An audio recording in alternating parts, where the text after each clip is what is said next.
YouTube, Facebook और तमाम social media पे आजकल आप लोग देख रहे हैं कि एक सूचना बहुत तेजी से वायरल हो रही है। क्या कि 16 साल के कम उम्र के जो बच्चे हैं उनको कोचिंग नहीं जाना है। सरकार ऐसा व्यवस्था कर रही है कि कोचिंग जाना मना है, या दूसरे शब्दों में कहें तो वैसे कोचिंग संस्थान जो 16 साल से कम उम्र के बच्चों को कोचिंग देते हैं, मतलब 9, 10, 11, 12 में पढ़ने वाले बच्चों को जो कोचिंग देते हैं, या उससे नीचे कुछ लोग ऐसा कोचिंग चलाते हैं, कंपटीशन की तैयारी करवाते हैं, तो 16 साल से नीचे के बच्चों का कोचिंग बंद कर दिया गया है। बहुत सी प्रतिक्रियाएं आ रही हैं। कुछ लोग कह रहे हैं कि ठीक हुआ है और कुछ लोग कह रहे हैं ठीक नहीं हुआ है। कई बार अभिभावक ऐसा कह रहे हैं कि नहीं ये अच्छा फैसला है, कई अभिभावक ऐसा कह रहे हैं अच्छा फैसला है, और कई अभिभावक ऐसा कह रहे हैं कि ये फैसला ठीक नहीं है। यानी मिली जुली प्रतिक्रियाएं देखने को मिल रही हैं। भाई मेरे मन में भी विचार आया, मैं भी शिक्षक हूँ, मैं भी पढ़ने पढ़ाने से जुड़ा हुआ हूँ, कोचिंग संस्थानों को नजदीक से देखता हूँ, तो मुझे भी ऐसा सोचना पड़ रहा है कि वास्तव में ये ठीक है कि ठीक नहीं है। चलिए, मैं कोई डिसीजन नहीं दूंगा कि ये ठीक है या अथवा ठीक नहीं है, लेकिन हम कुछ मुद्दों पे बात करना चाहते हैं, तो आइए शुरू करते हैं।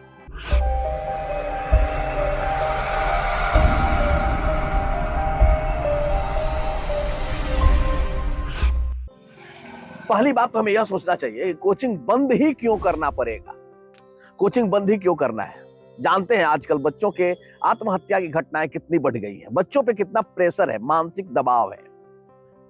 मतलब ऐसा हुआ है कि बच्चे मानसिक रूप से बहुत ही बोझिल महसूस कर रहे हैं, और इस मानसिक प्रेशर के कारण आत्महत्या की घटनाएं हो रही हैं। पिछले साल का यदि आप रिकॉर्ड उठा के देखें तो लगभग 2 दर्जन से अधिक बच्चों ने आत्महत्याएं की हैं।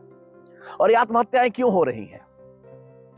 क्या बच्चे को नौकरी चाहिए जो नहीं मिल रही इसलिए आत्महत्या कर रहा है, या बच्चे को भोजन नहीं मिल रहा है, कपड़े नहीं मिल रहे इसलिए आत्महत्या कर रहा है?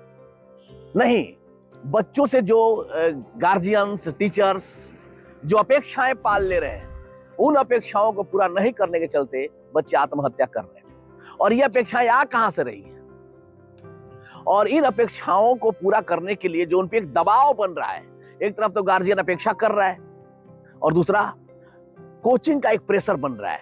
और अपेक्षा का दबाव और कोचिंग का दबाव, वर्कलोड, यह मिला जुला करके बच्चे पे एक बुरा प्रभाव डाल रहे हैं, जिसकी वजह से सरकार ने फैसला लिया है कि 16 साल के जो कम उम्र के बच्चे हैं उन्हें कोचिंग संस्थानों में नामांकन कराने पे रोक लगाया जाए, और जो 16 साल से कम उम्र के बच्चों को जो कोचिंग देते हैं उन शिक्षकों को या उन संस्थाओं को बंद किया जाए। अच्छी बात है, बड़ी अच्छी बात है। लेकिन एक प्रश्न और यहाँ पे उठता है कि कोचिंग तो बंद कर दिया जाए, कोचिंग को बेहतर नहीं बनाने की बात आ रही है, कोचिंग को एक गाइडलाइन देने की बात नहीं आ रही है, कोचिंग ही बंद करने की बात आ रही है। तो दूसरा क्वेश्चन भी उठता है कि आखिर कोचिंग की जरूरत ही क्यों पड़ी?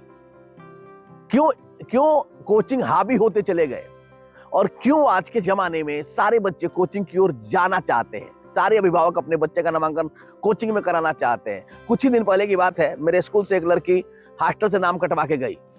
हमने पूछा कि क्यों जा रही हो, तो उसने जवाब दिया कि आप मुझे कोचिंग नहीं जाने देते हैं, इसलिए मैं इस गवर्नमेंट हॉस्टल में नहीं रहना चाहती हूँ। तो मैं पूछा कि ठीक है, तुम्हारा जब सारा विषय विद्यालय में चलता है फिर कोचिंग क्यों जाना है? तो कहे कि चाहे जो हो जाए मुझे कोचिंग ही जाना है। तो मैं पूछा कि क्यों तो बता दो, आखिर जाना क्यों है? इस क्यों का जवाब उसके पास नहीं था। उसकी माँ आई थी उसको लेने के लिए। मैं उसके माँ को समझाने की कोशिश किया कि जब सारे विषय हम स्कूल में पढ़ा ही रहे तो फिर कोचिंग की जरूरत क्यों है?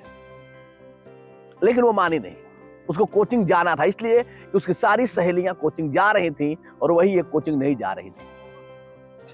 लोगों के दिमाग में यह बात बैठती चली गई है कि जो कोचिंग जाएगा वही पढ़ाई कर रहा है, और जो कोचिंग नहीं जाएगा उसका पढ़ाई लिखाई नहीं हो रहा है।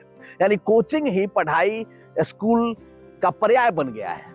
आप कोचिंग में भीड़ देखिए, छोटा कोचिंग हो, बड़ा कोचिंग हो, गांव में चलता हो, शहर में चलता हो, कोचिंग में बहुत भीड़ है, बहुत भरमार है। और ऐसा नहीं है कि बहुत योग्य लोग ही कोचिंग चला रहे हैं। कई बार तो ऐसा है कि 10वां पास बच्चा भी कोचिंग खोल के चला रहा है और उसके पास भी भीड़ है। तो कोचिंग की जरूरत पैदा ही इसलिए हुई कि स्कूल से लोगों का मोह भंग होना शुरू हो गया।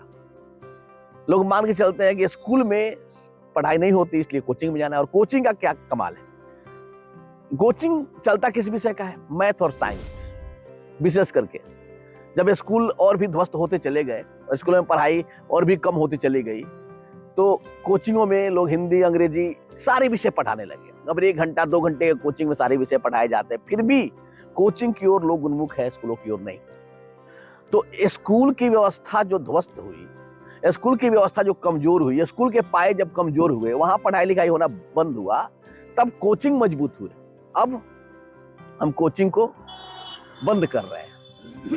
अच्छी बात है, अच्छा पहल है। बच्चों पे किसी भी तरीके का दबाव का मैं पक्षधर नहीं होना चाहिए, लेकिन एक बात जरूर यहाँ पर है कि कोचिंग बंद हो जाए। कोचिंग को बंद होना भी चाहिए। 16 कोचिंग की जरूरत ही नहीं है। यदि हम स्कूल को मजबूत कर देंगे फिर कोचिंग जरूरत नहीं है। तो कोचिंग संस्थाएं बंद करें तो हमारा मौलिक अधिकार भी है कि जो 16 साल से कम उम्र के बच्चे हैं, 14 साल से कम उम्र के बच्चे हैं, उन्हें शिक्षा दिया जाए। शिक्षा उनका मौलिक अधिकार बन चुका है। तब हमारे ऊपर एक बड़ी जिम्मेदारी है, बड़ी जवाबदेही है कि हम स्कूलों को काफी मजबूत करें, पढ़ाई लिखाई की दृष्टि से, केवल भवन की दृष्टि से नहीं। स्कूल में बच्चा पहुंच गया है, अब स्कूल में पढ़ाई की जरूरत है।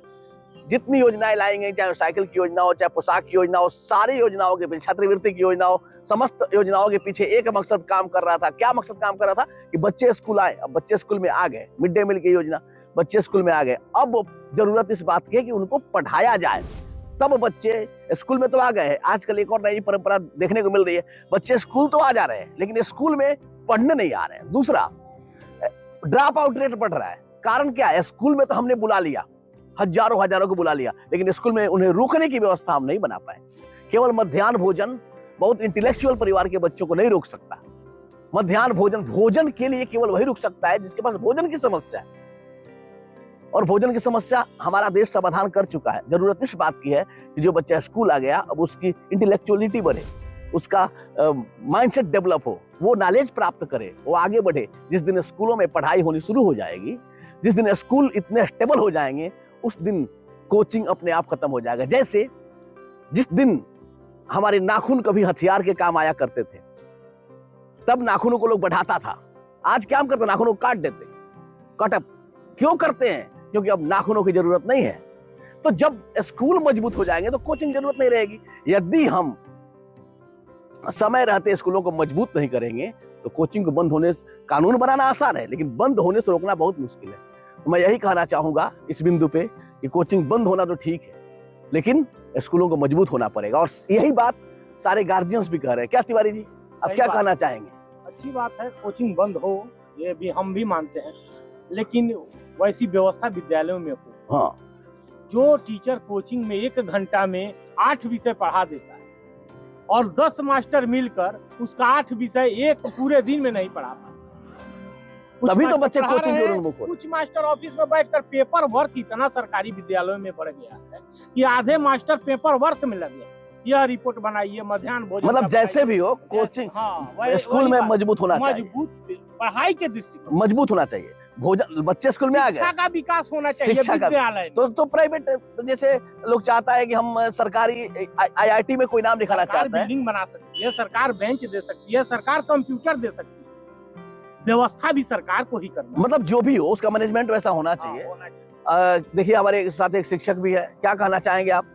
हम तो कहना चाहेंगे कि सारी व्यवस्था को सुपुर्द कर देंगे सरकार, फिर भी अगर मानसिक संतुलन अगर बिगड़ता रहेगा शिक्षकों का, बार बार प्रेशर करेंगे शिक्षकों के ऊपर कि सारे जवाबदेही आपके ऊपर है बच्चों के प्रति, और ऑफिशियल वर्क कितना बढ़ जाता है ताकि शिक्षा देने में कठिनाई हो रही है। नहीं, देखिए ये बात जो भी हो, मतलब आप इस बात को मानते हैं कि कोचिंग संस्थाएं यदि बंद होती हैं तो स्कूलों को मजबूत करने की जरूरत पड़ेगी? जी पड़ेगी जी, कोचिंग संस्थाएं बंद हो जाएगी तो मजबूत तो स्कूल को करना पड़ेगा, अन्यथा फिर हमारे बच्चे और पिछड़ जाएंगे। आज जाएंगे बच्चे कहाँ? आज से 20 बरस पहले जाएंगे, उस समय कौन सा कोचिंग का व्यवस्था था? उस समय भी इस बिहार से लोग IAS PCS होते थे, उस समय भी यहाँ से इंजीनियर होते थे। हम तो ये भी कहेंगे तिवारी जी कि जो कोचिंग की व्यवस्था है, जब कोचिंग की ओर बच्चे उन्मुख हुए ना, तो कोचिंग शिक्षा का स्तर बढ़ाया, मैं ऐसा नहीं कह सकता। हाँ, कुछ लोग कंपटीशन जरूर निकाल लिए, जो कोचिंग नहीं भी पढ़ते तो वो लोग ऐसे लोग हैं जो सेल्फ स्टडी करके निकाल ही लेते हैं, थोड़ा मार्गदर्शन मिल जाता है। अभी जो सरकार बहाली, कोचिंग का बढ़ावा सरकार ने ही किया। जो बहाली अभी हुई वह 10 बरस पहले हुई होती खैर, बहरहाल। तो अधिकांश जो भी कोचिंग पढ़ा रहे हैं वो बेरोजगार थे। अगर उनको कहीं ना कहीं रोजगार, बेरोजगार थे, हाँ, उस समय वो लोग बेरोजगार थे तो कोचिंग पढ़ाना उन लोग को पड़ा कि हम बिल्कुल। कुछ अपना भरण पोषण करेंगे, बच्चों को पढ़ाकर कुछ फीस फाइन लेकर अपना भरण पोषण परिवार चलाएंगे। हाँ। अगर उनका कहीं ना कहीं बहाली हो गया होता सरकार के, माने किसी विद्यालयों में हो गया होता, आज भी बहुत से टीचर पढ़े हैं, बीएड पास टीचर अपने यहाँ पढ़े हुए हैं और नई बहालियां हो गई। राइट, तो कोचिंग बंद होना तो ठीक है, लेकिन विद्यालयों की व्यवस्था को हमें बढ़ाना पड़ेगा। इन्हीं सब बातों के साथ मिलते हैं आपको दूसरे वीडियो में। धन्यवाद दोस्तों।